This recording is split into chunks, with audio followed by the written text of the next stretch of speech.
Still sitting in a truck seat that's older than your favorite pair of work boots? Your back has been filing complaints for years. If your seat is worn out, sagging, or just plain uncomfortable, it's time for an upgrade. Head on over to seatspecialist.com. Check out their selection of quality replacement seats built to keep you comfortable mile after mile. And don't forget to use promo code TR10 4U to save 10% on your order. Seatspecialist.com, because a better ride starts with a better seat. Hi, everyone. Welcome back to That's Delivered, the podcast that delivers insights straight from trucking world to your ears. I'm Ray, and today we have a really important topic to dive into. If you're a union member or a driver working in the trucking industry, this episode is especially for you. Our guest today is Scott Wilkie from the local Teamsters Union Hall 638 here in the Twin Cities in Minnesota. So now, for those who may not know exactly what goes on at the Union Hall or how it helps us as a driver, today's episode is going to shine light on that. We'll break through some of the misconceptions. We'll break down Scott's role, talk about his projects, and also anything that's coming up in the future that may impact you directly. We're here also exploring some of the common questions that drivers may have. Scott, welcome to the show. It's really great to have you on. Ray, thanks for having me on, man. I'm really excited to be here today. Nice. Very nice.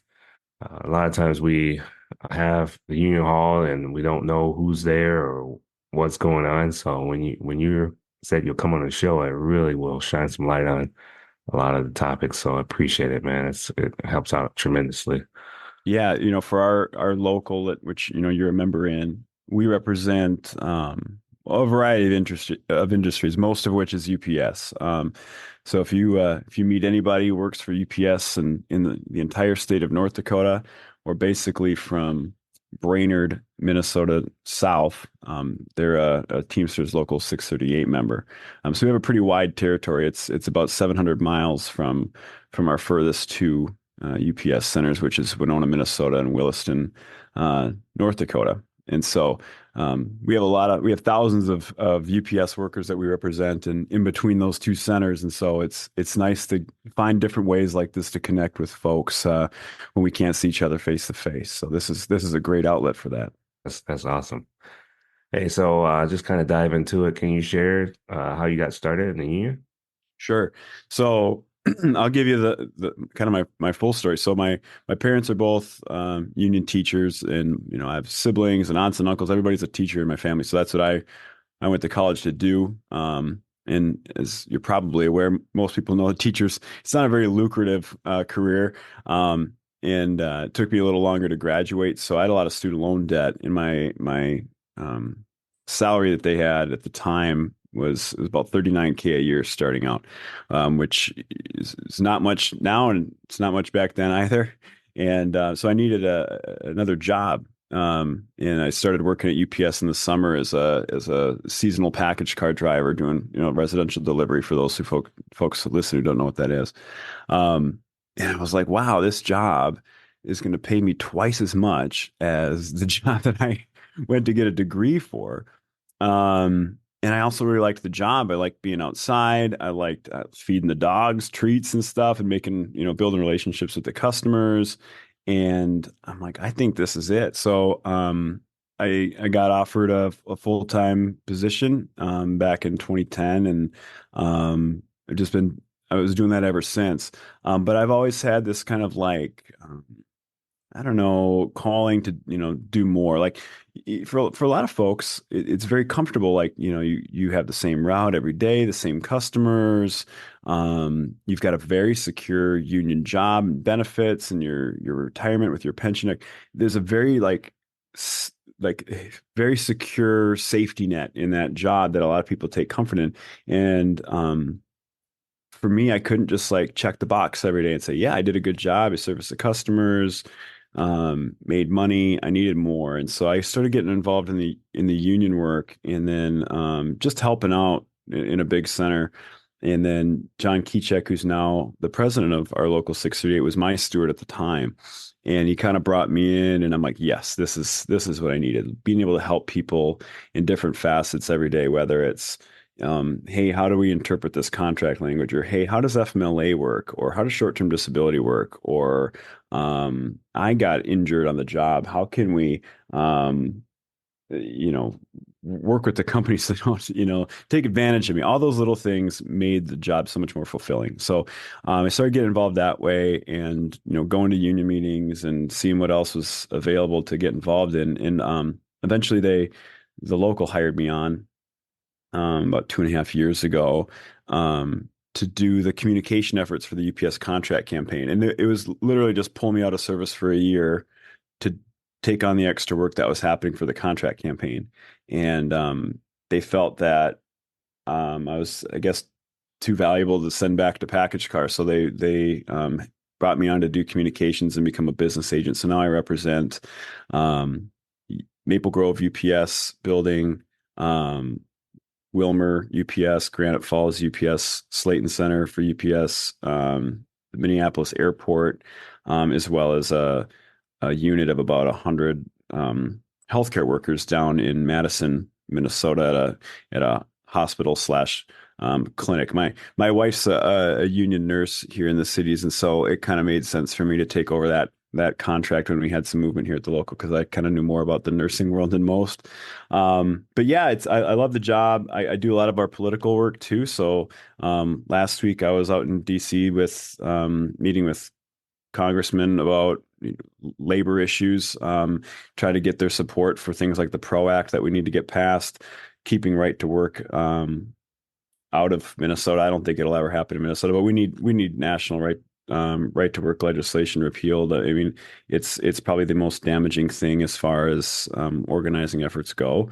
But there's a lot of pieces of legislation that we're working on. Another one is the misclassification of FedEx workers. So people always say, well, how come FedEx isn't union? Well, they're classified under the railroad, the RLA, which is from a long time ago. The Railroad Act essentially was when FedEx was putting a lot of their stuff on the rails and airplanes. And now I think like 90 or 95% of what they deliver comes on truck, So what that means for FedEx workers is that if they want to organize or become union, the whole country, coast to coast, has to vote at 50% plus one to join the union. So it's just almost an impossible organizing task, and FedEx really takes advantage of that. So there's a lot of legislative things coming down the pipeline that we're working on, which is always exciting. And then for our local specifically, I know we kind of talked about this, Ray, but we started at our local, and now it's kind of spread to our joint council, which is the Midwest Teamsters, is a futures committee. So we have a lot of young Teamsters members that, it takes a while to kind of feel your way into the, and feel like you belong in the union. And so we're trying to like speed that process up and say, no, you matter just as much as people who've been here for 10, 15, 20 years, and get them involved. And they're very, very active and excited to like engage in union activities, whether that's going to a picket line for Liuna City. We had the city workers on strike here in Minneapolis, so we held a barbecue for them recently. I use my connections in education around the metro. My folks are still teaching. My stepdad's a superintendent. My mom's a principal now, so I have friends who are teaching. So I use those connections to go to like career days, and we bring some of our young Teamsters along, and we talk to young students, specifically seniors, about union jobs. I use myself as an example and say, hey, you can go to college, like, and be successful and do chase the career path that you want to do. And that's great. But if you want to, make a lot of money and not go to college, that's an option too. And there's apprenticeship programs in the trades and things. So just kind of open up, some eyes maybe to some other options where young people can be successful without having to put themselves into debt. But yeah, it's super rewarding. Every day is different. Every day is challenging. But I tell you what, I never thought in my whole life that I'd be doing this for a job, but I'm so glad I am, because being able to improve the quality of life for people through their work is one of the most gratifying things. You can change somebody's entire life with a better paycheck and benefits. And that's what essentially this union does. And I'm just really proud to be representing it. Wow. And you guys are busy down there, and that's just a breakdown of a lot of things you guys get involved with. I mean, that's huge. You're taking a trip out to DC like that and advocating for the members. That's huge. What does a typical day look like? Just say just a regular day for your role at the union hall. What does that look like? How do you describe that? Every day is different. With UPS, there's always more coming. We've got I'll use today. So today's our membership meeting day. So it's one of the busier days of the month. So I got 3 kids. So drop my kids off at school, get down to the office a little after 8.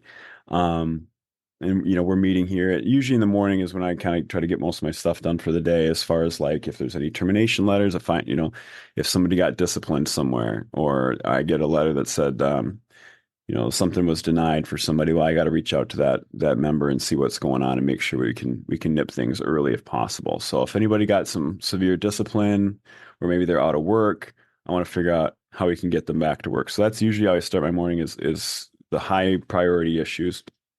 And then at 11 o'clock today, I've got a 1 hour meeting through Zoom with a woman named Rena Hatch, who's at our international, and she's in the training grants department. So later this week, I'm going to go to Local 391 in South Carolina and do a new stewards training, which I'm really excited about. Like I said, I have a background in teaching, so it's a passion of mine, and I'm going to get to train some new stewards into all that they need to know to have a basic understanding of the job and wine garden rights and the history of the Teamsters and all that good stuff. So, but we're meeting about that just to kind of run through the information one last time. And then at 1 o'clock, we have our afternoon membership meeting. This is for people who work overnights or part-timers that maybe they are sleeping during our 8 o'clock meeting in the evening. So we offer an afternoon one. And then after that, we've got a staff meeting. Dennis Roberts, who's from the Central Region, he's flying in today for our. We have Tri-State tomorrow, which it's basically escalated grievances. If somebody got fired, for example, and we couldn't get them back to work at a local level hearing, then it goes to a state panel. And so he's coming in. So I got to go pick him up, and then we come back here, and then it's essentially prep work for our 7:30 stewards meeting, and then the 8 o'clock membership meeting. Our women's committee tonight is they're going to do food every night, or every meeting, excuse me, for every month. From here on out, as like a fundraiser. So we're going to help set up with that. I think they're doing sloppy joes tonight. So folks, maybe they get off work after a long day and they haven't eaten yet. They can well, there's going to be food down at the local, and the $8 I spent for some sloppy joes and chips and a drink will go towards raising money for the women's committee that we started to engage our female members. Because, to be honest, most blue collar work in general is typically male. And sometimes our female Teamsters feel like maybe they don't have as much of a voice in our union, and so we want to make sure that they feel absolutely empowered to be equal and have equal footing in every issue. So we started that last year, and that's grown a lot over the last year. So really excited about that. But yeah, we're going to help them get their food going, and I'll probably put my teeth in the glass about 11 o'clock tonight when I get home. but yeah, today's a big day, but every day is different. Every day is different. You never know what's going to happen. There's been days where I've come to the office. I'm like, all right, I got one thing I got to get done. Like I gotta red line a contract that we just negotiated and send it off to the company's lawyer and make sure they look it over and say, yes, that's what we agreed to in negotiations. And then there'll be like 9 things that happen. Like somebody will call and say, yeah, I'm out on short-term disability. I haven't been paid in like a month and a half. I'm like, oh, all right, well, I got to make some phone calls here, because that goes to the top of the list, right? But I'll tell you one thing: this job's a lot of things, but it'll never be boring. I can promise that. Wow, man, a lot of hats there, a lot of different things you get to do. Yeah, man. When I did my new business agent training, our international offers all sorts of trainings for different things, from communications to organizing, etc. And the new business agent training I went to, the Dennis Howers, his name, is an awesome guy who's running the training. He said the first question in his presentation was, what does a business agent do? And I had been a business agent for like a month, and I was like, oh my gosh. And then like 2 seconds later, he switched the slide and it said, how about let's start with what a business agent doesn't do? Because that list is probably shorter. You have to kind of be good at everything. You have to be sort of a Swiss Army knife. You have to know labor law. You have to know how to write an affidavit for a labor charge if the company's intimidating workers during an organizing effort. You have to know how FMLA law works, and you have to know how short-term disability benefits work. You have to know multiple contracts, and which contracts have X holidays and their pay structures, and And you also have to have like a big heart for people. We had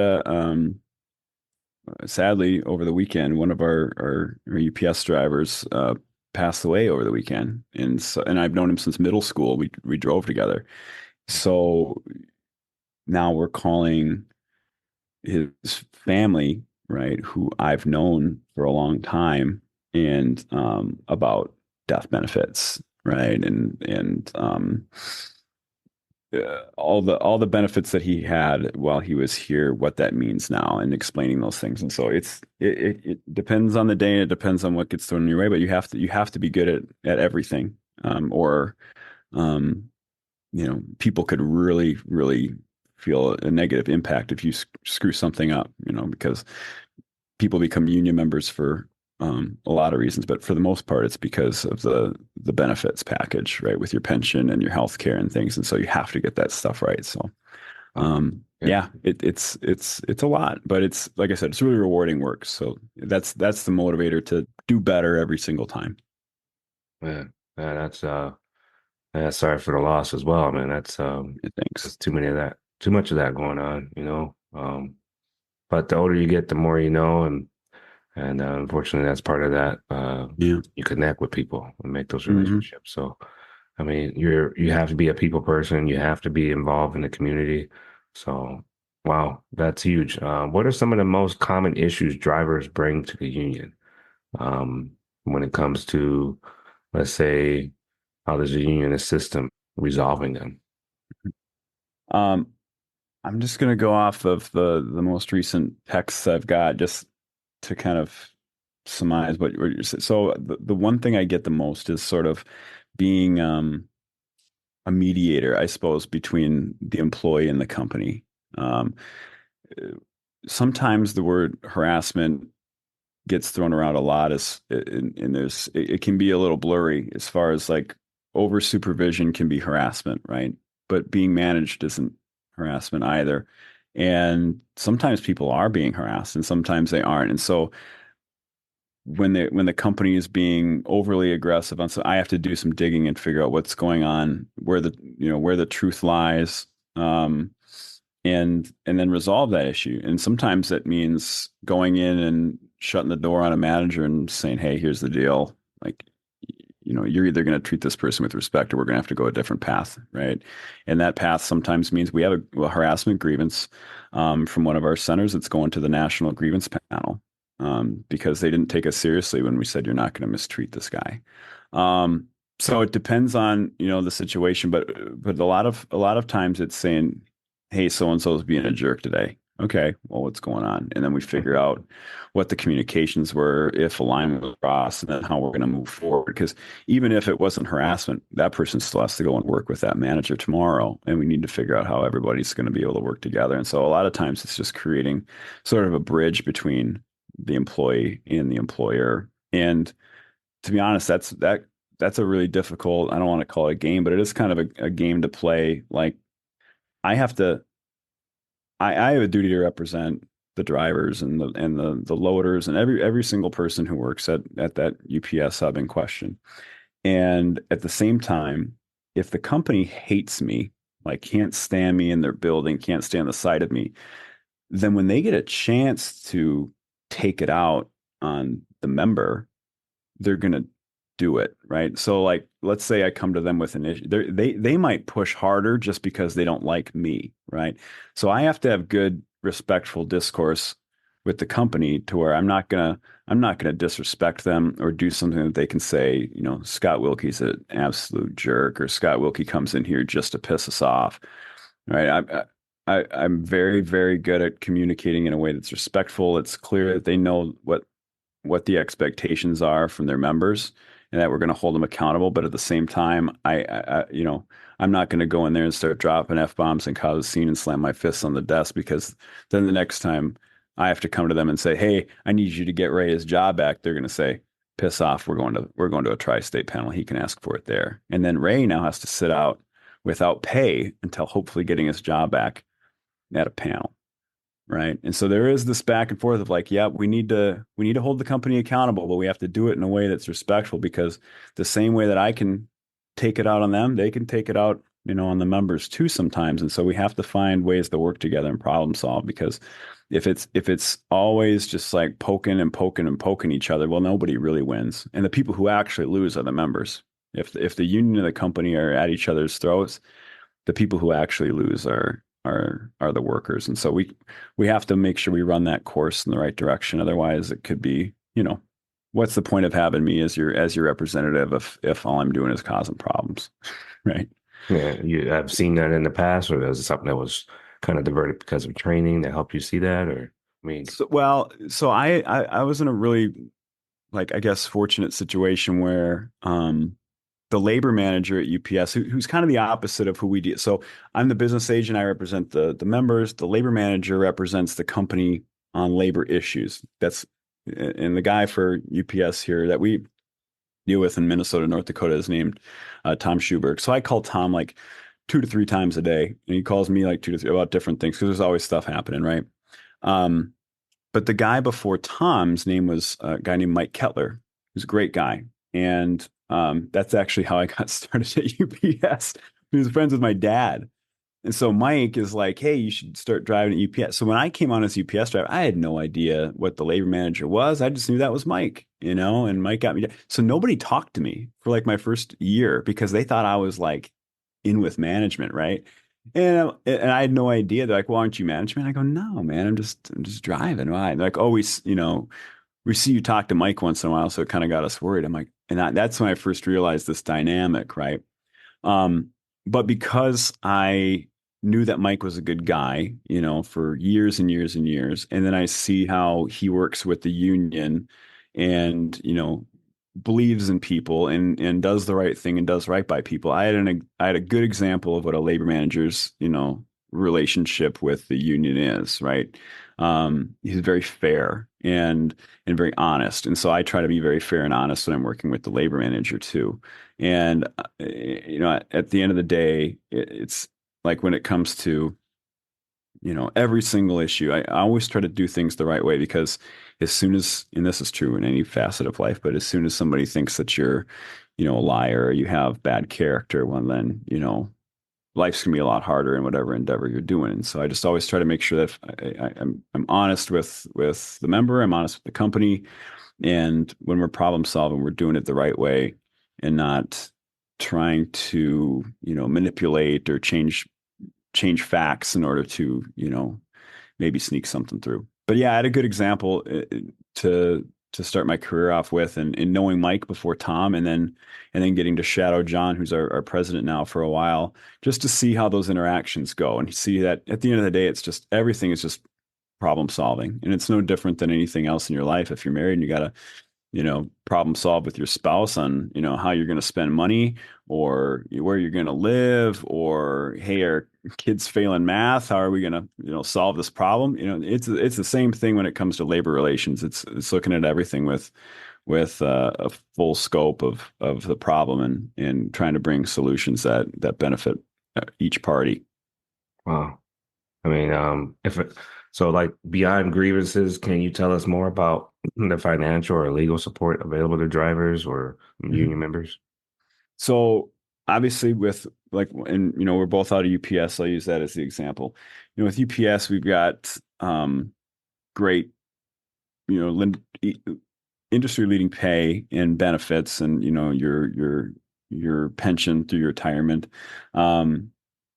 But we also have what's called the Teamsters Service Bureau, which offers different kind of support. So the Teamsters Service Bureau, it's down the hall from my office here, and essentially all the locals here in the Midwest pay into this initiative that helps out Teamsters when they need it.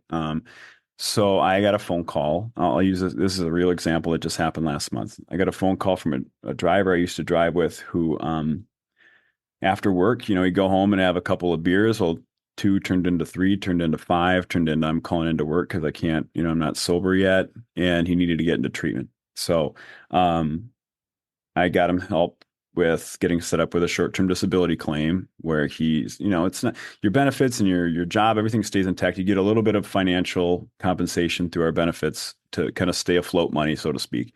But he's got 3 kids, and that financial hit is, it's a big deal. So through the service bureau, they're going to pay for 1 month's, I think, and I don't know what the dollar figure is, but it's essentially his utilities and his mortgage for a month and take care of that piece entirely. It's like kind of like an emergency funds. So he submitted his bills for the month, and the service bureau is going to cover it. And then we have a food shelf downstairs, which some people might have different ideas of what a food shelf is. This is basically a mini grocery store. And so I went down there and I loaded up with 96 pounds of food and milk and everything. And it was like 2 weeks worth of groceries, and brought it to his house, and kind of created a safety net of, all right, we've got your benefits are covered, right? Well, he's going to do a 1 month in treatment program for substance abuse. So you've got that part taken care of, right? Through your health insurance. Service Bureau is going to cover your utilities and your mortgage for the month while you're out. And then we've also got some money coming in through short-term disability. So stay afloat money, right? And then now we've got half the month covered in groceries. And I can also get you another 2 weeks worth of groceries next week, right? In order to help kind of ease the pain that you're going through. And so and that's just one example, but there's a lot of safety nets like that in place for folks as being a Teamster member here in the Midwest, where if you're going through something, we have other support systems that quote unquote regular jobs don't have. If you're going through divorce, we have attorneys that we pay to give free counseling to our members for. Or if you're going through some other legal issues and you're like, I just need, 30 minutes with a lawyer to get some questions answered here and some advice. Okay, we can set you up with that. When it comes to mental health services, which is, incredibly important right now, our health insurance at UPS is fantastic, but not everybody's is. We have smaller businesses that aren't on, don't have the best, health insurance in the world. It's good, but it's not UPS, which is like the gold standard, right? So the Service Bureau offers free counseling, for like half-hour sessions and things like that for folks who maybe they just need to talk to somebody. And I don't know all the details of it, so I don't want to fill in any blanks, but I do know that folks use those resources pretty regularly, especially given, how expensive life is right now. And a lot of folks are struggling for different reasons. It doesn't matter if you make 100K a year or not. Folks are still struggling for other reasons that may not necessarily be directly tied to their financials. So that Teamsters Service Bureau especially is one thing that we're very proud of. And the food shelf downstairs, it's if you're listening, you're a Teamster, you need it, or even if you just live in the Twin Cities, we serve everybody in the community. Yeah, I know it's run by the Teamsters, but if somebody shows up and they're not a Teamster or a union member in general, and they say they need food, then we help them out. And it's something we're really proud to do. But if you're listening, you're like, hey, I could use some groceries. Come on by. It's open tomorrow, Tuesday, and also Wednesday of every week. I think it's like 9 a.m. to 2 p.m. And you show up, no questions asked. Say, I need some groceries. They'll just say, how many people in your house? Do you have any food allergies? And then they'll get you everything under the sun from, the beef down there is like locally sourced beef, and sometimes those food shelf guys, if it doesn't get used, the food shelf guys who are run by our Teamsters retirees, they'll run upstairs and be like, hey, Scott, and we got a bunch of stuff that's not going to make it till next week. We know you got a family of 5. Can you take XYZ? I'm like, yep. Bring it up, and if not, I'll get rid of it and make sure it goes to good use and doesn't get thrown away. So, if people are listening and you feel like you could use some help, swing on. If you're in the Minneapolis area, swing on through, and those retirees will absolutely take care of you. Man, that's awesome. How many companies does the local 638 cover? Gosh, this is a good question. I should know this off the top of my head. I think we're at like around 20. So we have mostly UPS. We have about 5,000 members, and I'd say about 4,200 are UPS workers, right? So vastly, UPS. However, we represent, like if you go to the Target Center or you go to US Bank Stadium, all those folks taking tickets, the folks who change over the field or the stadium floor between different events, those are all teams. The electricians are Teamsters, local 638 members, service staff are 638 members. So it was cool. My daughters are in gymnastics, so we went to watch the Olympic gymnastics trials, and all those folks doing the changeover from the basketball court to the big gymnastics. Those were all, our members, so that was kind of cool.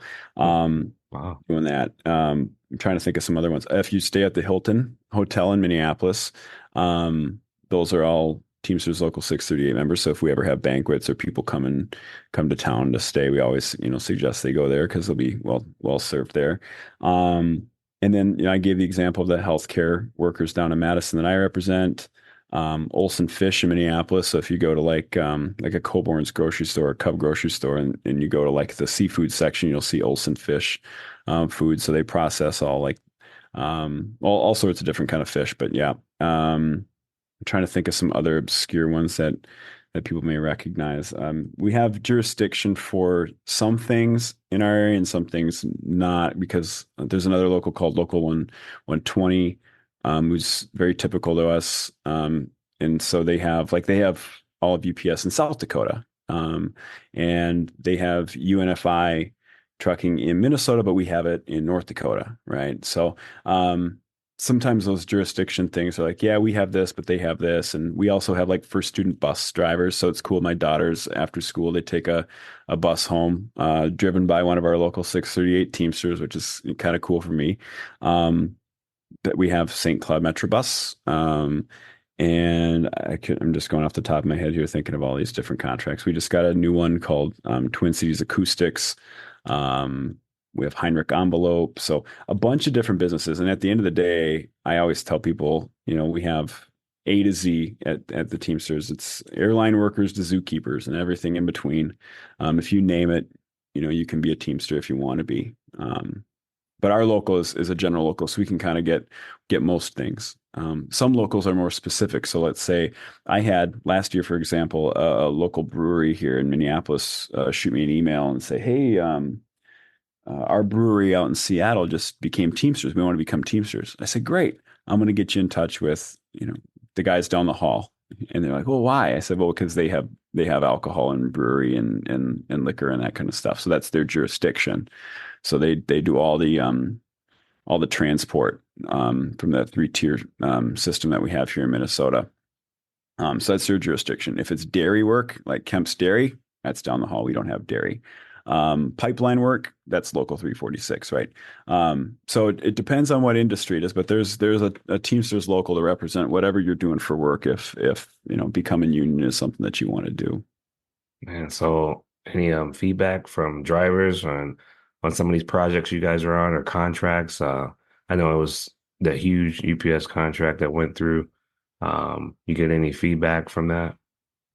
Yeah, and so overwhelmingly positive, right? I mean, our package car drivers right now, and I'll just for folks who may not be familiar with UPS, the top scale, which takes you 4 years to get to the top of the pay scale, is $45. It's $44.99, so $45 an hour. And a lot of our drivers were upset about the excessive overtime that they were getting. I worked as a UPS driver through the pandemic, and it was 6 days a week, sometime over 60 hours sometimes. And for some folks, they want the money. For me, I had little kids and a wife that works 12-hour overnights. It was not fun. So we got better language for that. And now if the company wants to work you to excess during the week, which is past, 9.5 hours a day, they're going to pay big penalties for it. I just signed a grievance check the other day for a driver who he worked, 50 some hours in a week, and he's asked them, not to do that. And his grievance check for that 1 week was $1,200. So you think about somebody who, who's making $45 an hour, worked 50 hours, plus they're getting a $1,200 bonus check for the week. That's going to motivate the company to take some extra work off so you can get home to see your family. So hopefully they do the right thing and lower his dispatch so he can get home and see his kids. But if not, I mean, the guy's going to be incredibly wealthy, making an extra $1,200 a week for the company to say, no, we're not going to give you a little less work, right? So we got some better language that will motivate the company to get those drivers home to see their families that want to do so. We got pension increases. Wage increases were big, especially for our part-timers. Now, a lot of our part-timers don't have to work, 3 jobs. They can maybe just work the one job. Or maybe they want to work, their second job. We have a lot of people who do freelance work, like realtors, for example. We've got a few realtors that I know that they work the preload because, they're making, minimum 23.75 an hour. And then they've got industry leading healthcare and a pension when they retire, but then they can go do their realtor work during the day, right? And if sales slow down or the market, doesn't do what you want it to do, well, you still have that baseline income with great healthcare and some, retirement funds. So it creates a good safety net for folks. But now those folks who maybe they couldn't stick around at UPS because they're looking for another job, now they've got some really good stable income. We also got MLK Day as a paid holiday, which was important.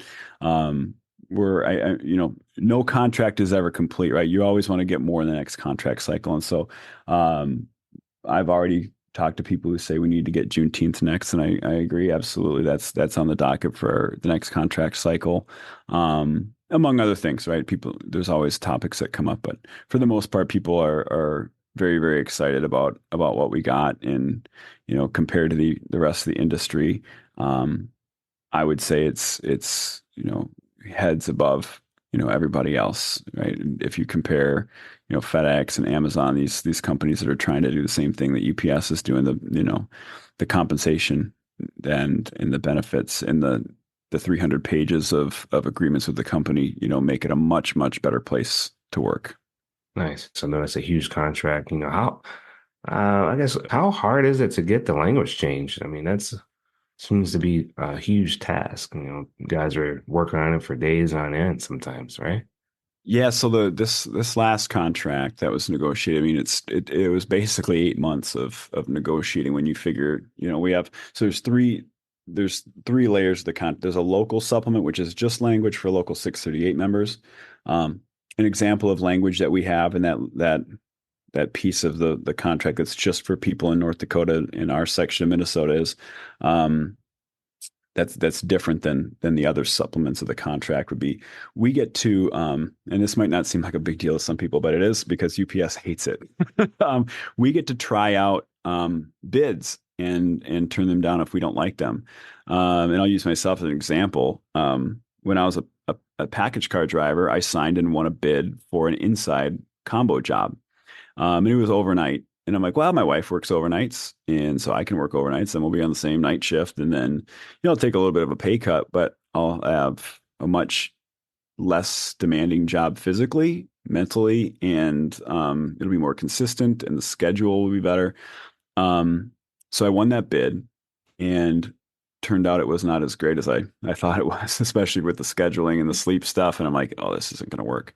Now, everywhere else in the country, you're stuck with that job for a year, right? You have to take it because you signed it, you won it, and you tried it, and it's yours. In Local 638, we have language that says you have 10 business days, essentially 2 calendar weeks, to see if you like it. And if you don't, you can go back to your other job. And then it goes to the next person on the list. And if it wasn't for that language, it might have ruined my marriage, honestly. It was bad. And so we have that language in place so people can not be tied to things that could be detrimental to them, that seem good on the surface, or maybe it's not exactly what the picture was painted when they signed it, right?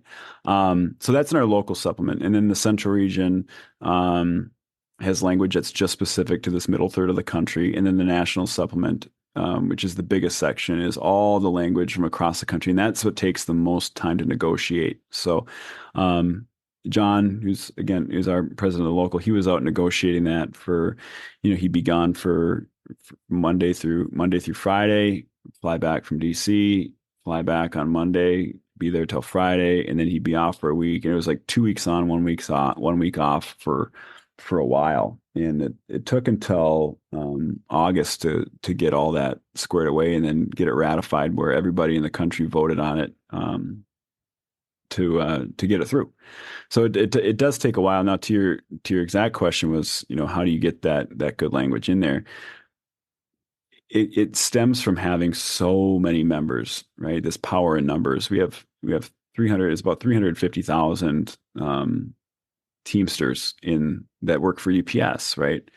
And so if 350,000 of us say we're not showing up to work if you don't get us better pay, well, UPS is going to lose, millions and millions of dollars, every hour that we're not on the clock, moving, keeping the supply chain moving. And when UPS is also like 5% of GDP, you know, us pulling the e-brake on on the supply chain would be detrimental in so many ways. And so the employees really hold the key to the company's vehicle. And so when the employees, all these Teamsters say, we need this, and if we don't get this, we're not coming to work, that's where the power comes from to get things done. And so we had, thousands and thousands of proposals that came in for the same issue saying, need better pay, need better pay, need MLK Day as a holiday. We need to start getting AC in trucks, right? We need to get fans in the buildings. We need to get, stiffer language on excessive overtime, right? So we had a list that we were going in with that said we have thousands of people saying that this is a strike line item for them if we don't get it. So if you guys don't do it, it's at your peril. And so it forces them to say, okay, well, shit, 350,000 people aren't showing up to work, and we can't possibly hire that many replacements to go through a strike. And they have, people that, count cents and dollars down in Atlanta that know exactly what that would do. And they made the right decision, and they came to the table and they met, pretty much all of our asks. And I shouldn't even call them asks, they're basically demands. And got it done. And that's what wins contracts. It doesn't matter how good your business agent is or the people running your local is. The power comes from the members and the solidarity within the members and other unions. We've helped other unions win contracts. The teachers contract here in Okehennepin, I don't think that district realized that Teamsters and other unions don't cross picket lines, and these school districts rely on union workers to help operate the schools. And so when they were given these, crap raises to these teachers, and I took that personally because, my dad teaches in that district. So we rolled up there with the Teamsters Local 120 semi, and we hopped on the mic and told them, here's the deal. We represent first student bus drivers. They don't cross picket lines. We represent UPS workers that deliver all the office supplies and the gear for the sport, for all the sporting events and all these things that they need to operate. We're not crossing picket lines. How are they going to get their food for the cafeteria? Through Cisco, through UNFI? Oh, those are Teamsters. They don't cross picket lines.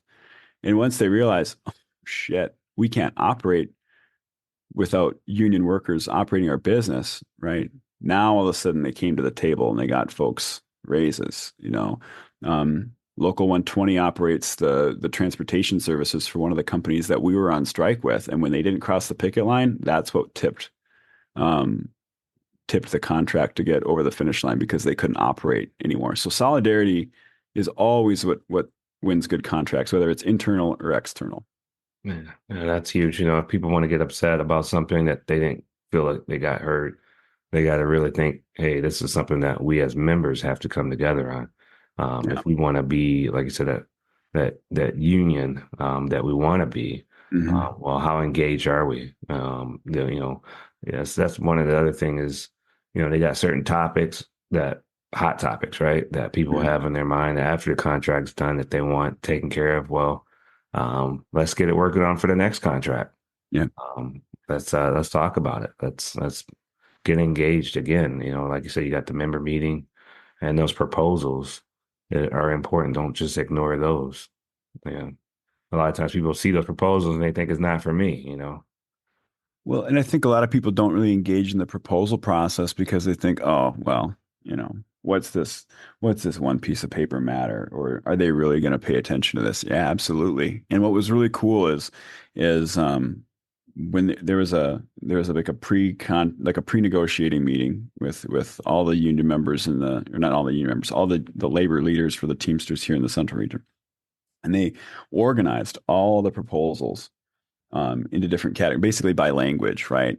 So for excessive overtime, we're looking at Article 37 language, right? So, and they had them, and you could see it was like little bar graphs across the table with all these proposals piled because they're all in single sheets of paper, right? And you could just walk around and see which issues are more important and also which locals had the most proposals. So like Local 638 had a ton of proposals. We drove around for a month and a half. We have 40 UPS centers that we represent. And we drove, it took us a little over a month to get to all of them. We were doing 2 a day during the work week because obviously nobody'd be there on the weekends. But we were doing 2 a day for like 5 weeks to go to every single work site to make sure that we were there in person. So that way people didn't have to take some extra step in order to get the proposal in, right? We got there before your shift and we had all the stuff set up and you could come over and make your proposals in person. So we wanted to make sure that we gave everybody the opportunity to be engaged in the process. And it was super fruitful for us because we got to see the impact that it made, right? All these proposals that people were putting in and things that some people may have scoffed at the beginning, like, because again, we're a male dominated industry, but language for breastfeeding moms, right, in this UPS contract, and making sure that they get paid time if they need to pull over and pump milk because they're a breastfeeding mom, and having a space that's not a restroom or a closet or something, but a designated space at every UPS facility for moms to pump in private so they don't have to, do that in their truck or something like, right? So that kind of language, it may not seem like a big deal to, because it's not harassment language. It's not wage language, which is what, people usually gravitate to. But I'll tell you that language has been super impactful for the people who need it. So I would just say that it doesn't matter what contract cycle you're in, you're always pushing forward, and those small things sometimes turn into really big things, later on. And I've been able to see the impact for these moms that a lot of time have to quit because they can't, be a mom at UPS. So. Wow. Is there any way that proposals are going to get easier? I know you put in all that effort, maybe electronically or something like that. You see anything like that on the horizon? Yeah. I mean, they kind of started experimenting with that through the UPS Teamsters app that they made, which I applaud our IBT for being, innovative in that sense. It was really helpful, especially for our rural folks, to be able to put proposals in that way. But it wasn't the proposal process. It was more of like I guess you would call it sort of like a survey. You could put in, what are the most important things to you, right? And so we knew going in. I mean, look, I go to UPS hubs 4 days out of 3-4 days out of the week, right? I know what people need. I'm here. I have, I take 40 phone calls a day. I know what the issues are, but it's good to have that data from coast to coast on what people are seeing and where, and what issues are more important where. And so they did kind of a survey type thing. I think eventually we'll probably get to an electronic version of that. I think hopefully we'll eventually get to an electronic version of grievances too. Just because, and this is, I mean, and maybe people will think this is interesting, but it's kind of like going to court when you have a grievance hearing, right? And so you have to have your documentation in order. And for folks who maybe don't file out of grievances, maybe they forget to put a date at the top, or maybe they forget to sign the bottom, or maybe they forget to put the language in on what section of the contract was violated, right? And so if you have an issue with the company and then we take your grievance to a hearing and the company said, well, is this grievance even timely? Because you never dated it. How soon after the incident did you file this grievance? Oh, it was like 3 days later. Well, we don't know that, right? So, but if we have an electronic version, right, now we've got digital timestamps, and it's gonna, just like if you forget to put your zip code in when you're, trying to order a pizza through the Domino's app, right? It's gonna flag it and say, hey, no, got to go back and finish that one. You forgot to sign your, So I think we're getting there, and hopefully in the next few years we are, because that'll create some transparency for folks too in the proposal process or the grievance process to be able to go back and review things and have some receipts and say, no, I did this, and this is when I did this, and this is what it looked like. But moving our union into the digital age is difficult because some of these practices are, need wet signatures for some things, right? And we need, the structures are built in a certain way, and the safety nets are constructed in a way to protect members. So I think there's a lot of what ifs and a lot of questions that'll have to be answered to make sure that, it's seamless. But I do think we're getting there. And when we do get there, it'll be much more beneficial for people. Even the little things like we were talking about, before we have a Zoom call tonight for our membership meeting. We were the only local in the country, Local 638, that was doing membership meetings as Teamsters through Zoom, right? I think some other local or other unions have done their monthly membership meetings through Zoom, but we were the first one to do our membership meetings with a Zoom component, so that way folks, from out of the metro could join. Maybe they were working a different shift, could join. And now I've just had a officer from Idaho call. And they have Idaho and Colorado territory, so same situation as us, multi-state territory. People can't make it to the membership meetings. He's asking me, how do you do it? How do you make sure it's secure? How does the webinar stuff work? How does Zoom Pro work? All those questions to make sure that they can have a seamless transition too. So I think a lot of Teamster locals are pushing forward to get technology on their side in order to benefit their members. It's a little slower than I think we'd all like, but I think it's definitely getting there. Wow. Yeah. I mean, that's something to look forward to. That's exciting, especially with the grieving process. I mean, you think about all the training that goes into helping people fill it out correctly, or stewards to help them know that, they're doing it correctly. If it was something that was a fail safe, man, that would take a lot of time, take that money and effort and put it into that program and move forward and looking at some of the new projects. I think that's cool. I mean, especially with the proposals. I mean, a lot of people get frustrated that the voice wasn't heard, but if they know and get familiar with that proposal process, I mean, it's data tracking too. Like a lot of what we do is like proving to the company that something's an issue, right? And how you do that is by having good data. And so if we have digital grievances that we're not like, because we have to manually enter all these grievances, right? We have 6,000 grievances for our local that come in a year, right? And so we have to enter those in manually. We scan them as PDFs. They save in, it's a software called Salesforce. A lot of people use it if they're in, sales, but we use it for grievance tracking, right? So I can see how many grievances that we have, how many that are pending and need resolution, how many are for specific, concerns, whether it's, again, excessive overtime, discipline, harassment, all those things that can be categorized. And then we can say, look how much more blank has gone up this year than last year, right? And I can go to the labor manager and say, hey, look, in this center, ever since you hired the center manager, discipline's gone up 30%. What the hell, right?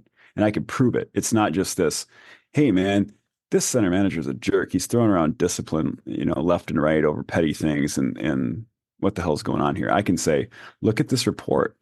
I go, since the day this guy came on or gal came on or whomever, discipline in this center has gone up exponentially almost immediately. Like, why is that? Why can't this guy problem solve with his employees and instead just throws paperwork around, right? I can take a document and show the company that's something that they can't refute and say, oh, you're just complaining.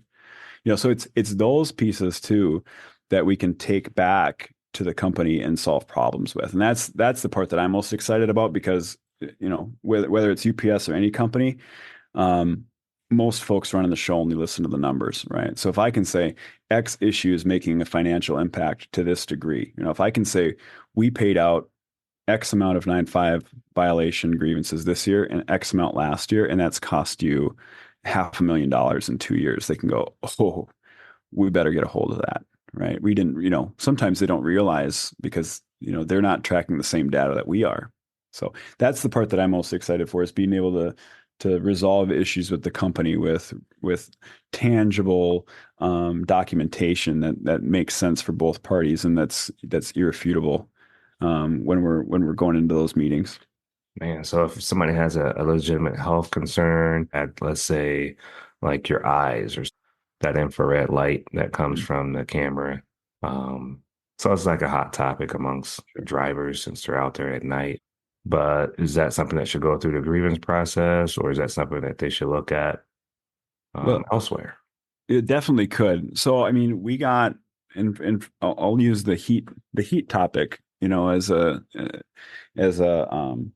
kind of a jump off point for that conversation. So we use data from well, our own data, but also UPS's data as well on heat related injuries, right? And I think in this topic, and then we use that data to get better contract language, right? And create change. And so in that topic with, those in-cab cameras and, infrared, light and whatever, it's that or it's something different.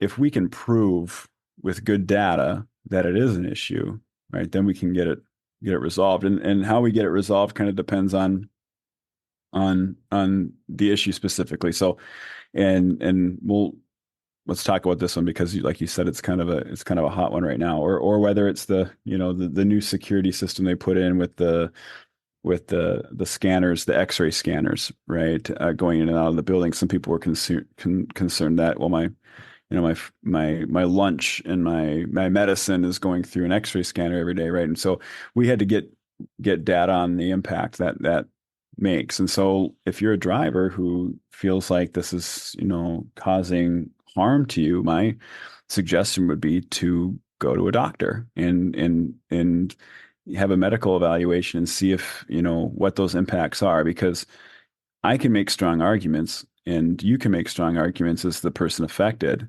But if we have somebody with an MD saying, here's, data, scientific impact that's taking place, harm that's being done, and by the way, the company's liable for that harm.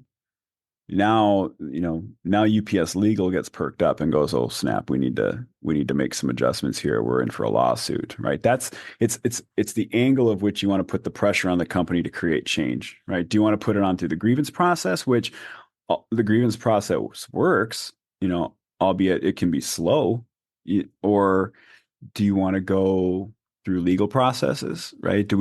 Is it something we need to get the Attorney General's office involved in? Is it something we need to get the Department of Health involved in, right? What angle do we want to take to solve the problem? And the more data and involvement you have from different angles, the stronger your argument is. So for this instance, my suggestion would be, if you're somebody who feels like it's negatively impacting your vision or ability to do your job, then maybe you need to see go to the eye doc, right, and get evaluated and see if this is causing some harm to your retinas. Just go to your see if you need to get a referral from your regular provider and get checked out, because if you have documentation from the medical field on the harm that this is doing, and you can get more people involved saying, yeah, it's doing the same thing to me, then that creates an absolute storm in the UPS legal department to get some things changed. That would be my suggestion on that issue.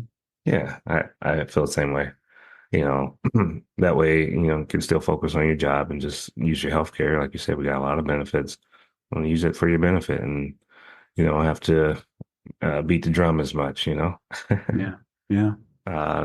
Let the system work for you instead of against you. That's great. What are some other misconceptions that drivers have about unions that maybe you get a chance to speak on? I know you probably hear some things. Yeah. So when I go and I speak to, like, I spoke to a business class at Champlain Park High School last spring, and it was great because they were talking about like creating businesses, and then what if your workers want to be union? What does that look like? So they were talking about the National Labor Relations Act, and so that's what I came into to speak on. And then at the end, I just took random questions. And the first question I got was, what are the negatives to being a union member? And so I answered very honestly. I said, sometimes you can be the best employee. Let's say you've only been a UPS driver for 2 years and you are the best UPS driver. No, the safest UPS driver, the most efficient UPS driver. Customers love you more than anybody else. But you're making, $15 an hour less than, somebody who's been there 5 years, who may not be as efficient as you, may not be the friendliest, person to, service the customers, et cetera, simply because that person's been around longer. So it can be frustrating for people to say, how come I'm better at the job than so-and-so, but they make more just because they've been around longer, right? And my argument to that is, well, I know a lot of people that are the best at their job and they get passed up on raises. At least here your raises are guaranteed. You can be. I've seen so many people at other jobs before I came to UPS who were the best employee at their business and still got passed up on promotions, still got passed up on raises, still got treated, not like the star employee will say. But at least in the CBA, that's you're guaranteed that. So some people get frustrated by that. I don't think we'll ever see sales jobs get organized simply because when you're running on commission, you don't want anybody to put, Yeah. progression steps in your income, right? It's just it's internal competition to see who can do the best, and so you don't want to put any types of roadblocks there for people, so to speak. But that's the biggest thing I hear is people say, oh, how come I could be the best person at the job and I still don't make as much money as the person who's been there longer? That's not fair. Well, that's true in one sense, but the other truth is that your boss doesn't have to give you raises either way, and may not do it. UPS doesn't pay people $45 an hour to deliver packages out of the kindness of their own hearts. They do it because 350,000 of us said you better do it. Another misconception about unions is that it's impossible to fire people. We've got language that says this is what you can be fired for and this is what you can't be fired for, right? And so my argument is no, it's just we know what you can be fired for. And bosses can't make up a reason to say that they can fire you because maybe they don't like you, right? At Amazon, for example, those warehouse workers, they don't even know how many packages they're supposed to fulfill in an hour. They just know whether or not they're too slow or too fast, or I'm sorry, not too fast, whether or not they're going fast enough, right? And so because of that, they can walk into work today and their key card just doesn't work. And the app on their phone says your employment's been terminated. And that's it. You can call 1-800 number and see how to get your documentation saying that you no longer work here. But there's no HR, there's no boss to talk to. It's literally just show up to work and you don't work there anymore because you weren't working fast enough. But they don't tell you how many packages you're supposed to do in an hour. They just give you alerts on the app on your phone saying that you're behind. Right. And so it's a little bit strained from the subject, I guess, but No, that's people often talk about, those kind of drawbacks. And I would say, well, the opposite isn't necessarily true either. okay. Wow. So how important is it for drivers to stay engaged or Teamsters to stay engaged in their union? Well, I mean, I'm very biased, right? But I think it's if you're going to be a union member, you might as well just go all in, right? I mean, if you're going to pay dues and be a Teamster, right? Then let's get involved and get every cent out of it. I've and this is going to sound maybe like I'm drinking the Kool-Aid, but I've seen so much positive in this organization from all the ways that we can impact people's lives that it's just hard. It was hard for me not to be involved after I got involved as just an assistant steward. I got to see how, just a small amount of engagement with people and making sure that they know their rights can make such a difference, right? Like I'll tell you a quick story. It was Christmas season. They sent a bunch. We got back in late because of a snowstorm. They sent all the unloaders home, and so this manager was going around telling them, "No, you got to unload your own trucks." And I was like, "No, we don't. Like you sent your people home because you didn't want to keep them on the clock waiting for us. That's not our job. We can if we want to make the overtime, but we don't have to." And we were exhausted, right? I mean, we were getting beat up this Christmas season. And I got a bunch of guys. We just punched out and went home. They couldn't keep us there for another hour on the clock unloading their trucks because they were, trying to save a couple bucks and send their preloaders home or their unloaders home early. And me as a 25-year-old, driver getting to help empower, drivers who've been there for 15 years to say, no, you don't have to do that. Tell this jerk to, no thanks. We don't want to unload our trucks and we don't have to. Our contract says we don't have to do that work. You can offer it to us, but we're not required. And guess what? We're way too tired right now to do it. We're not going to unload 500 boxes just because you wanted to save a couple bucks an hour ago. See you later. So that small example of just being an assistant steward, empowering people, they were like, hell yeah. Like we are exhausted. We do need to go home and sleep and they can't make us stick around and do work that's not ours. You're right. Let's go. So once you get a taste of that feeling, that empowerment, it's almost like addictive. Like, yeah, I want to keep making people's lives better and keep empowering people. And so if you're somebody who wants to get involved, especially if you're in our local, there are so many ways to get involved. And I think that's what's really powerful too, is in most jobs and organizations, anytime you have an idea or something new you want to try, you're always met with, yeah, but, or I don't know, or we'll see. And every idea that I've ever had, every idea that I've ever had or wanted to try since I came on here has been met with, yeah, let's do it. Even when like I went to our principal officer, Trevor, who retired now, and I'm like, Trevor, I go, hear me out. I want to get a train horn. He's like, what? like, just hear me out. I'm like, I found it. I go, it's on an auto parts store. It's meant for semi trucks. I can hook it up to an air compressor in the back of my SUV that's going to charge through a converter, and we can bring it to strike lines. And I got these magnets, and I can put it to the roof of my car, and then it's got like a button. We can hit this train horn at picket lines. It's going to be wild. He's like, how much is it? I'm like, it's like $120. He's like, are you going to use it? I'm like, hell yeah. He's like, go buy it. So, and we used it. We've used it at a bunch of picket lines. We used it at my wife's picket line when the nurses went on strike. It was awesome. But like most of the time when you have some like, silly idea like that, people are like, get out of here with that. No, we're not doing that. That's silly, or like getting people to cover my work so I can go talk to high school kids about union jobs, right? I thought that was going to get met with, no, I don't know if that's our area. It's like, oh, go do it,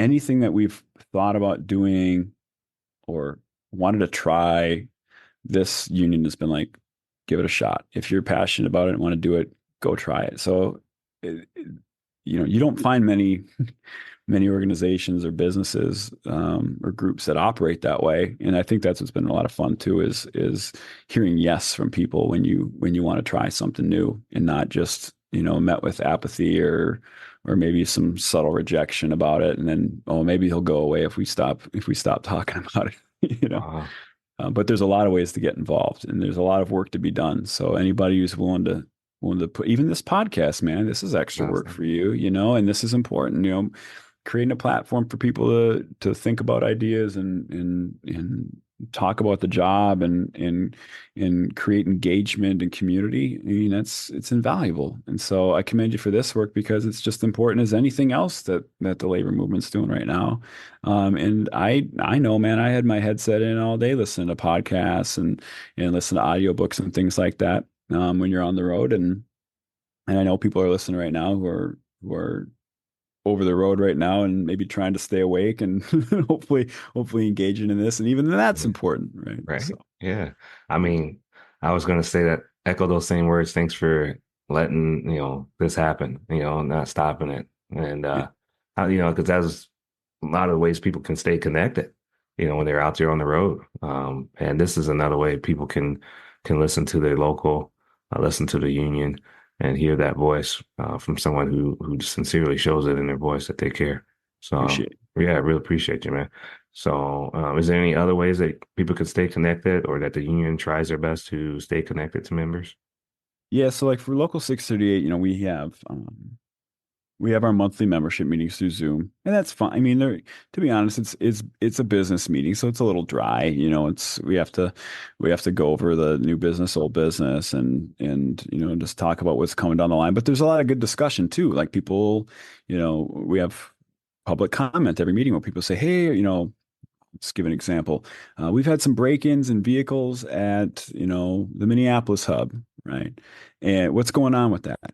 Okay, well, we met with labor and they've got, new security cameras going up. We also have contract language now that if there's break-ins on UPS property in their parking lots, that they're liable for X amount of dollars towards, the repairs, right? So, or lost and damages and things like that. So, that was part of a meeting discussion. So engaging through the membership meetings is good to stay up to date on what's coming down the line, whether it's, we have yearly events. Like next year we're going to Valley Fair for, it's free to the members. Any 638 member can come. It's free to you and your family, and we'll give you some money for lunch too. This last year we did the Minnesota Zoo. So next year's Valley Fair. We do an annual golf tournament. Our TNBC, which is Teamsters National Black Caucus, is very involved. And so, Des Moines EDU is one of our business agents, has been a member of that caucus for years. And they did like a back to school fundraiser where they were giving out free haircuts and backpacks and school supplies and registering people to vote. So it's always volunteer opportunities too, if you want to get involved that way. We do a lot on social media.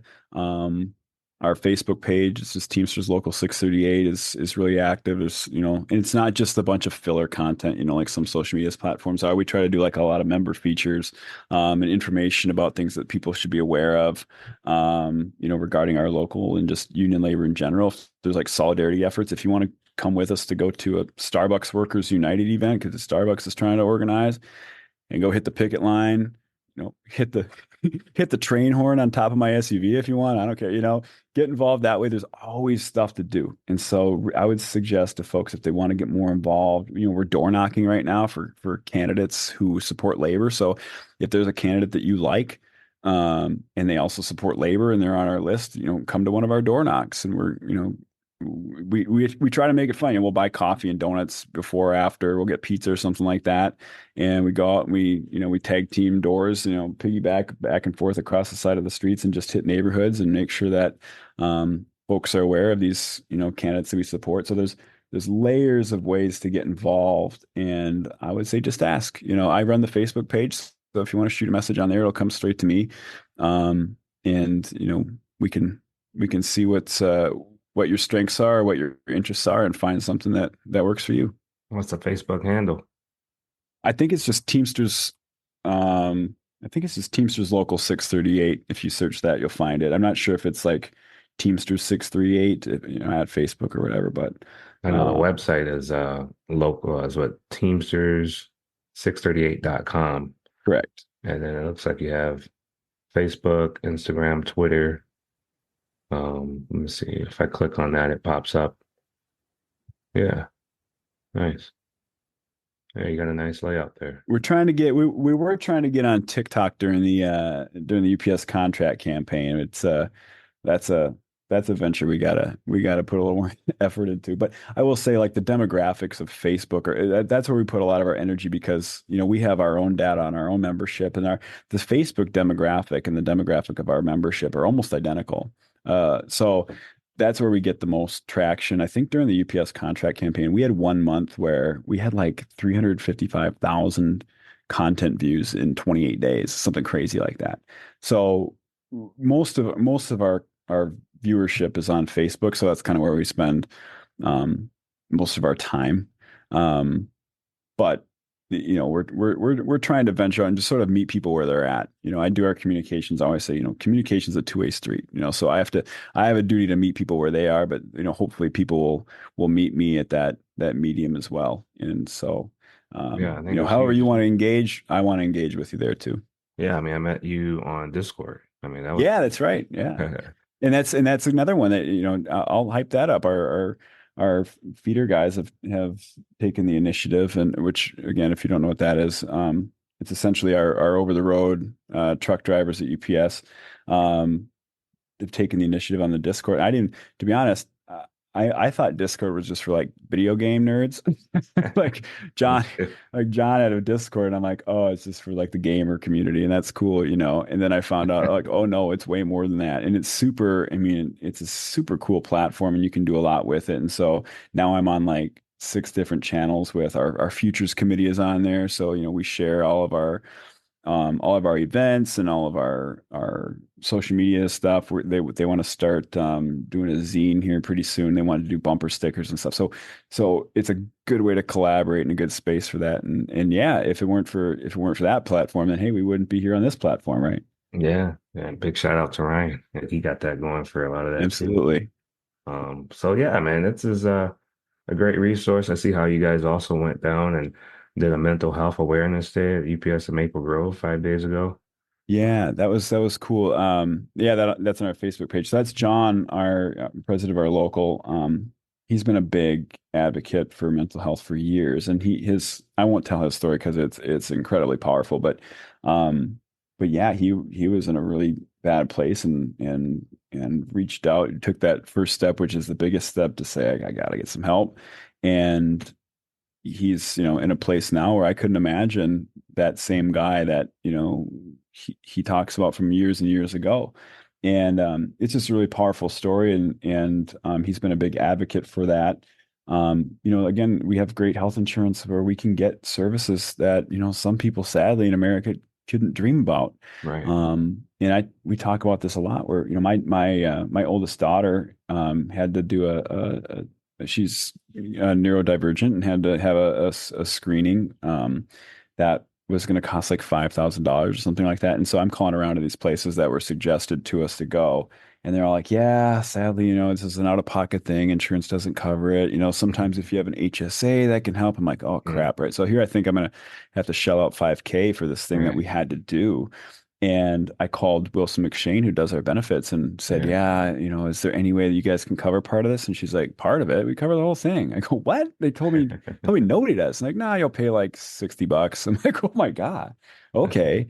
Right. And so basically what John was doing that day is letting people know, hey, here's some resources. We got some stuff through the HRDC, which is the Human Rights Diversity Campaign at the IBT.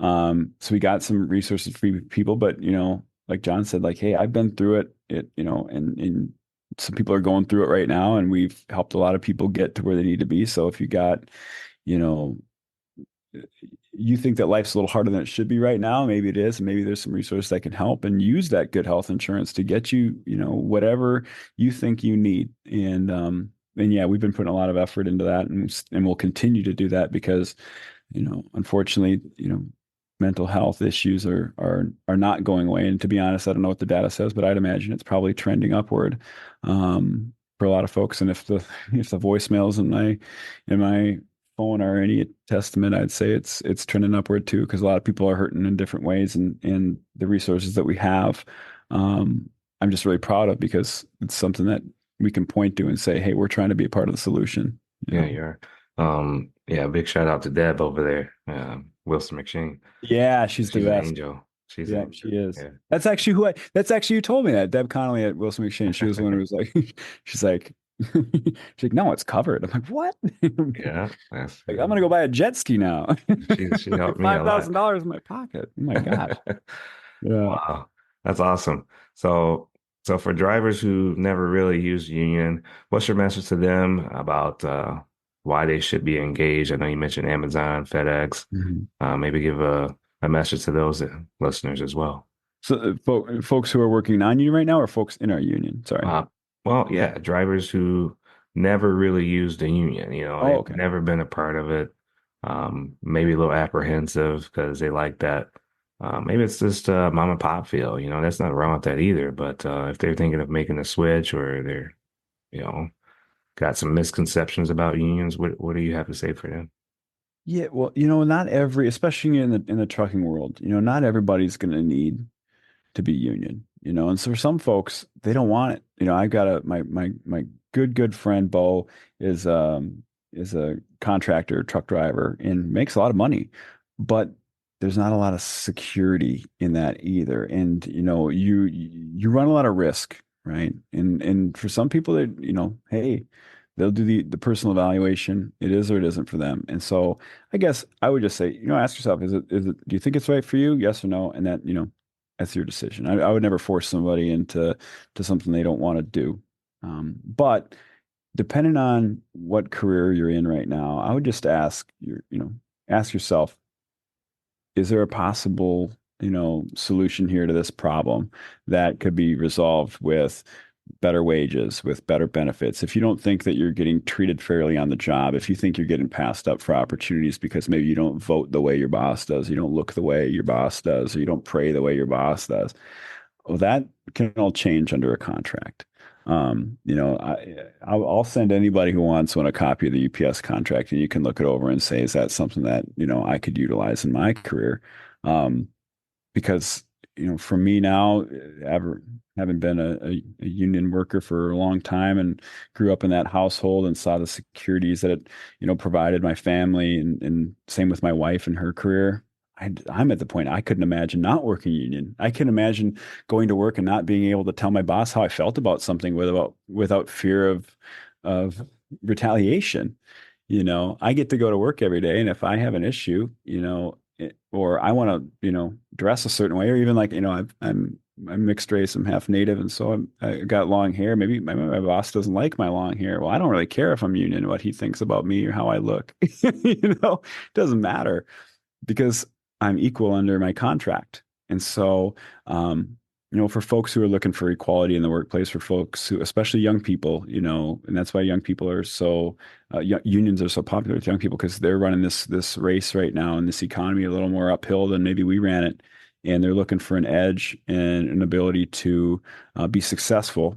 And, if you're a young person entering, a career field, I would suggest looking at a union option first, just to make sure that you're not going to get, strung along or passed up on something simply because, you haven't been around to be a favorite, or maybe you're not, exactly what somebody's looking for. Maybe they're making cuts and they're not going to do it in seniority order. They're going to do it however they feel, right? So there's a lot of security, especially given, the cost of living and the cost of health insurance. And, the word pension doesn't even exist in some people's vocabulary these days. It does if you're a union worker, and you can outlive a 401k, but you can't outlive your pension.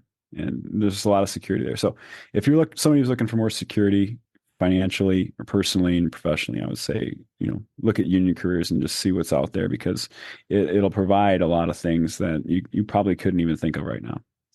All right. So looking ahead, where do you see the union headed? I know the Teamsters have impacted the trucking industry. I know there's other places that you guys are also helping, like you said, that nurses, education. So what challenges or trends will you guys need to tackle looking ahead? Well, I mean, if again the data has anything to say, 2/3 of citizens in the United States approve of unions and support unions. And we have a higher rating now. Union labor has a higher rating now than we've had in my lifetime for sure. Maybe not since the '60s.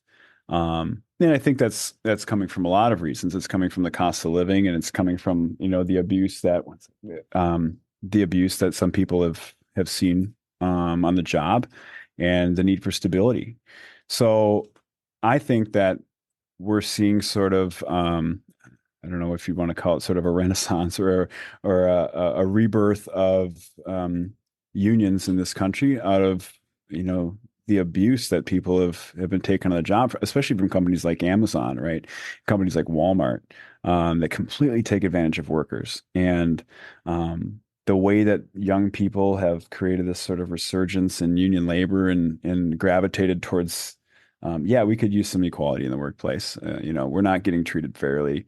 Wages aren't keeping up with inflation. How do we get better pay? How do we get respect in the workplace? Well, you come together with your coworkers and demand it.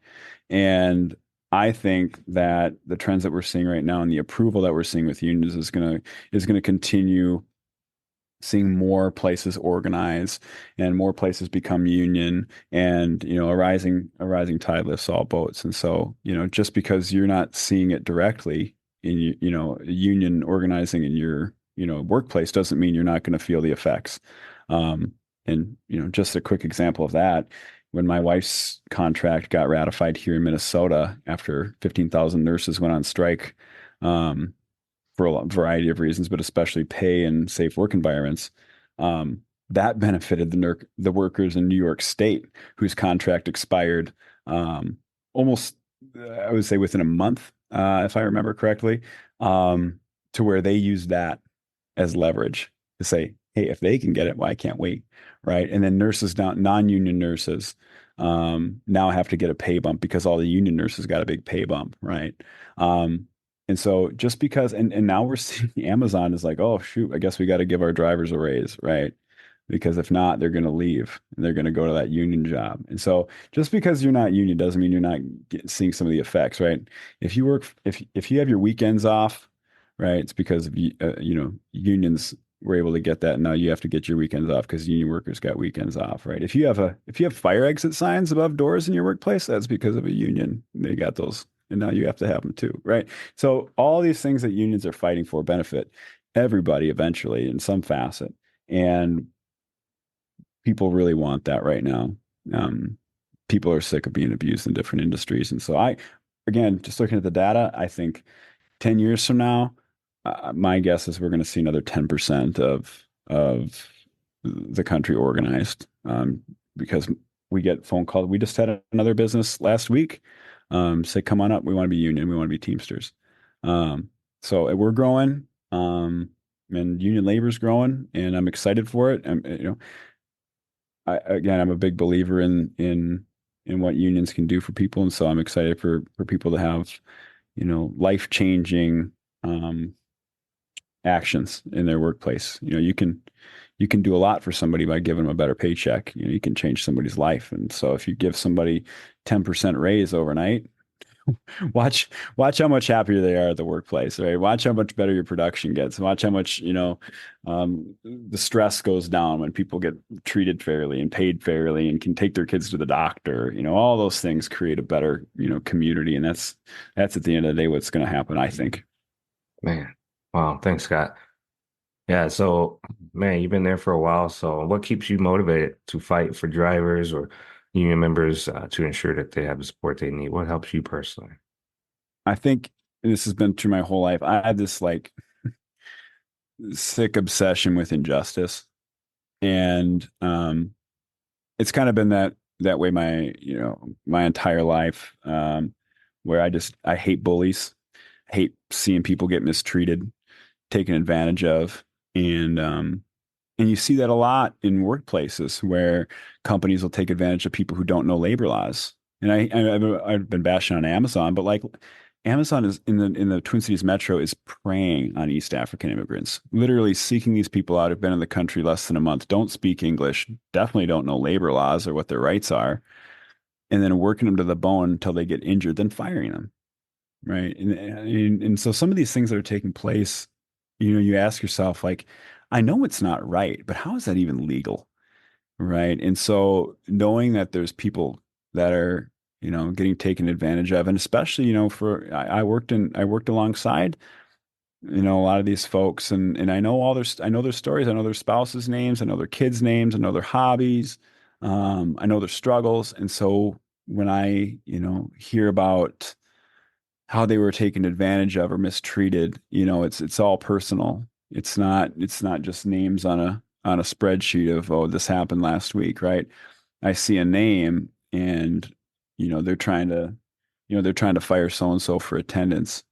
And I call up the manager. I go, that they have a special needs kid that they take the doctor to once a week. Why haven't you gotten this person set up with intermittent FMLA? You're going to try to fire this person for call-ins to work when they should have had an intermittent FMLA claim by now. That's wrong, right? I think there's so many examples of that every day you just want to pick up your sword and go fight, because it's motivating to see that fight through and help somebody get that victory when they otherwise wouldn't have had. They would have been taken advantage of. Maybe they would have quit. Maybe they would have just said, "Oh, that's how it is."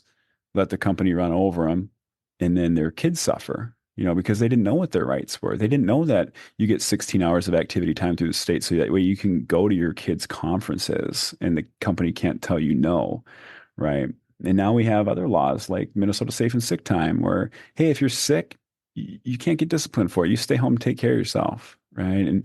And the company can't intimidate you over that, or they're going to get a call from Keith Ellison's office. So making sure that people get what they need because they deserve it, and then when you help people win, man, that fills my bucket up. So I'm just like, let's go do it again. Every day you just want to get in the fight and go kick that bully's ass. Wow. Nice. Thanks, Scott. I appreciate you carrying that sword for us and doing what you do there. Man, I won't take too much more of your time. I know you got a busy day here. So I know it's been an honor to have you on the show. I think this episode gives the union members a better understanding of what they should do or what their team should be a part of, or even what your team does and what they're taking care of on your side. Doing it every day to support the union member, the Teamsters local, what we can do to unite that's going to be huge. So I think we touched on a lot of those topics, and I really appreciate you taking the time to break that down for us. All right, thanks for having me on, man. This is really cool. I'm glad we were able to connect. Thank you, Discord and Ryan Calvig for creating some platforms where we connect, and hopefully this, in your podcast and this episode is a way for people to connect further with our local and get more involved, or maybe sparks up a conversation elsewhere for people to get involved. Yeah, absolutely. Yeah. So just in closing, for everyone listening, if you want to learn more about the Teamsters or how to get involved, reach out to your local. They probably have a website that you can get in touch with. Like I said, for Local 638 is Teamsters638.com. They also are on Facebook, Instagram. So the efforts are being put forth to try to reach out to you guys so that you can be involved and engaged. So great shout out to everyone at the local Teamsters too for having us take this time to get together with Scott. So there's a lot of great work happening, and that can really make a difference in their day-to-day life as a driver. So thanks again for tuning in to That's Delivered. Stay safe out there, and we'll catch you next time. Are you a trucker looking for a safe and reliable place to park? Look no further than Truck Parking Club. With locations across the country, we've got the perfect spot waiting for you, whether it's daily or long-term parking. And right now, use promo code DELIVERED at checkout for an exclusive discount. Reserve your spot today at truckparkingclub.com and drive stress-free, knowing your parking is covered.